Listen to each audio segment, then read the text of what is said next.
Awal mulanya aku ini sempat ada pecandu bensin, masih kecil sekitar umur 8 tahun namanya Faiz, mungkin udah banyak yang nonton juga.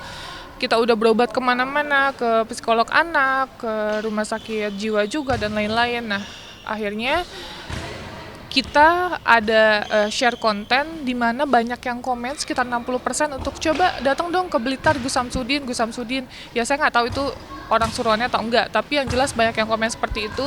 Akhirnya kita cari tahu nomor adminnya dan kita hubungi dan direspon baik. Akhirnya kita coba datang ke sana.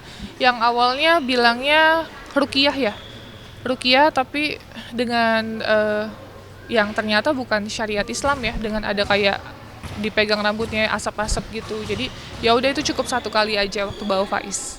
Kaget banget karena kita selama ini berobat ya sesuai dengan syariat Islam, yaitu kayak ruqyah dan lain-lain gitu. Jadi ini baru pertama kali dalam hidup saya mengobati dengan cara seperti itu. Jadi ngambil baskom gitu, dia minta tolong santrinya, terus dipegang airnya, terus dipeganglah kepala Faiz. Faiz itu sampai ketakutan sampai duduk di pangkuan saya. Terus dipegang kepalanya digini-giniin terus berasap gitu. Saya shock banget gitu. Kita nggak tahu sama sekali karena baskom itu jauh dari jangkauan kita. Jadi saya di sini, posisi baskomnya di sana. Jadi kita nggak mencium itu air putih kah atau itu air apa yang dibuat-buat oleh Mas Udin gitu. Nah makanya kemarin kita sempat kolaborasi sama pesulap merah Mas Marcel. Beliau membongkar trik dari Mas Udin yang katanya itu adalah air keras ya, atau bahan kimia yang sangat berbahaya untuk kulit. Jujur saya shock banget dan ngerasa bersalah banget gitu.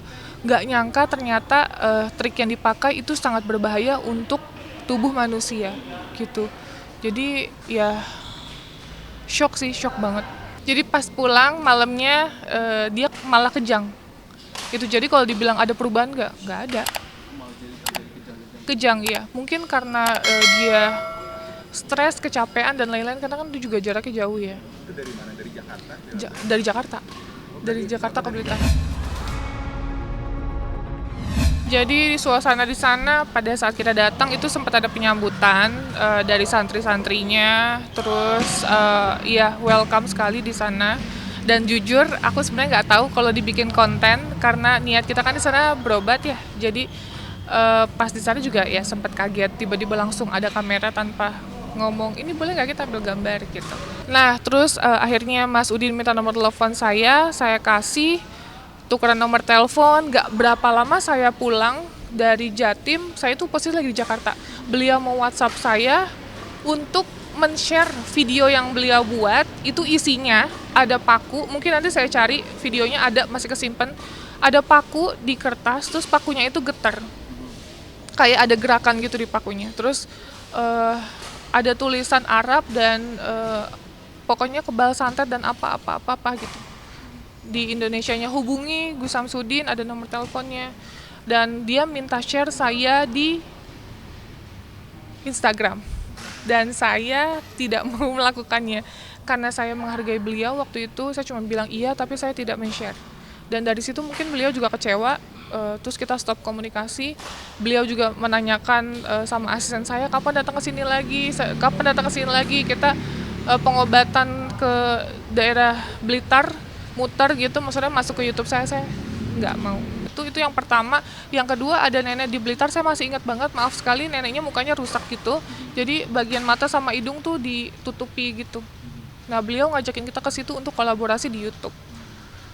Dan tanggapan Mbak sendiri?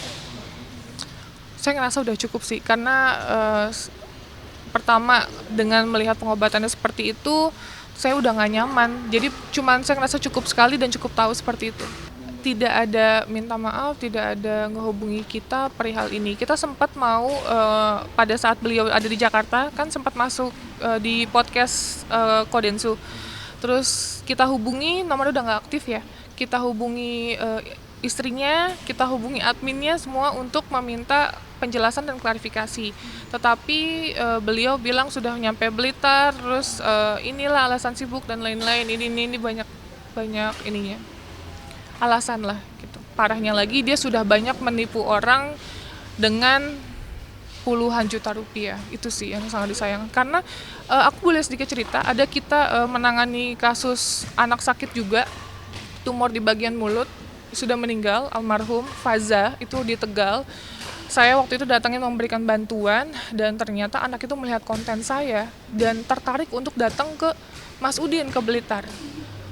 Terus akhirnya saya udah bilang, jangan Bu, jangan. Saya masih ada buktinya kok, chatnya. Saya udah bilang jangan, si ibunya masih kekeh karena anaknya nangis-nangis meraung-meraung untuk datang ke Mas Udin.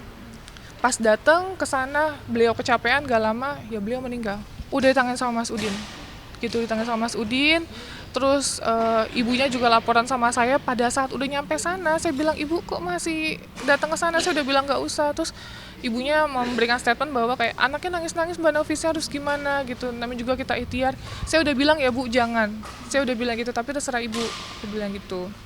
Terus gak lama anaknya kecapean kan, maaf sekali dagingnya udah ada di mulut. Jadi nafasnya udah sangat terganggu dengan kondisi fisik yang sangat jauh. Tapi ya udah ketentuan Allah seperti itu sih gitu. Tapi sangat disayangkan dengan adanya saya membuat video yang saya berharap itu adalah pengobatan yang tepat, tapi ternyata adalah salah.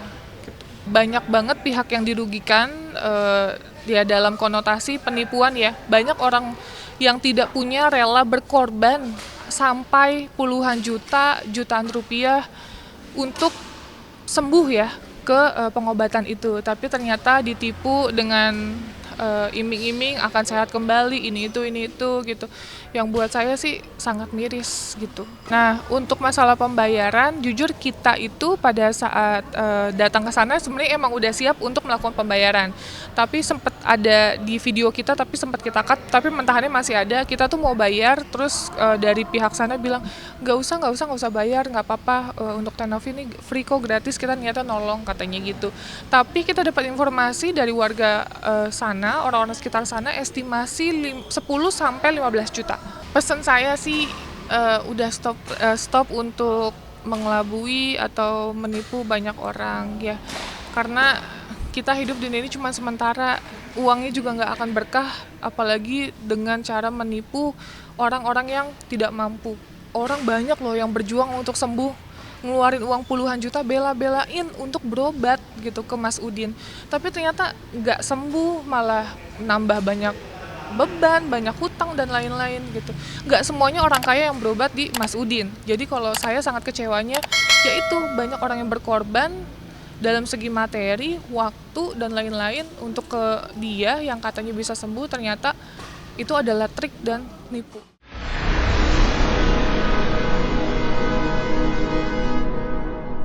Jadi jangan lupa untuk subscribe Cumi Cumi. Ditekan ya tombol lonceng merahnya.